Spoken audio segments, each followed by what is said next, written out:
I'm Betty Crouse, J.B. Crouse's widow. Just many, many marvelous memories of our 34 years in Korea.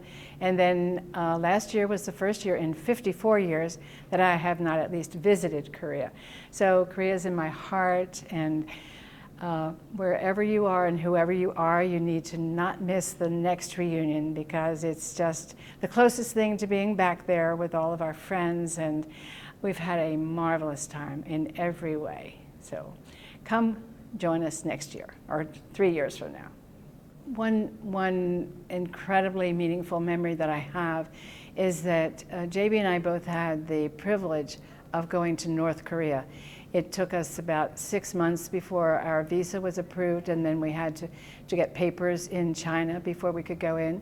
But we spent a week there with the founder of the Institute of Science and Technology, Dr. Kim. And while we were there, we had opportunities to just talk face to face. My most vivid remembrance and gratitude for the Lord has been a daily prayer request, a prayer that I have made.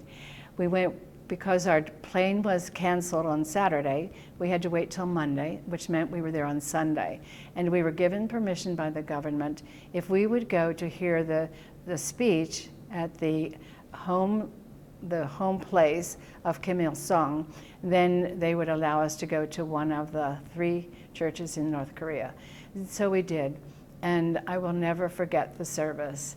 And I don't want to take time to tell you all about the service, but when we were leaving, we stepped out of the doorway, and there was a hill, just a small graded hill, between us and where our interpreter was. And so I stepped aside.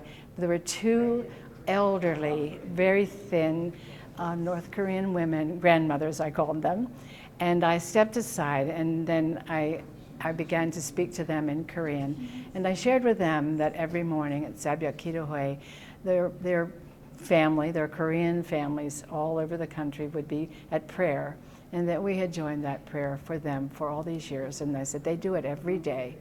And when I said that, and I said, I will carry you in my heart and pray for you every day, and immediately they put their cheeks next to mine and hugged me so tightly I didn't think I'd breathe again.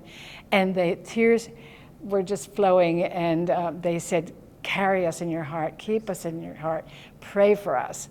And I made that daily commitment, which I have not forgotten in these years since. But I suddenly realized that their tears and mine were dripping off my chin as we had that opportunity to embrace. And I do carry North Korea in my heart, and I hope we all do. One day, I believe that we will meet believers from North Korea because of the prayers of those of us in the South.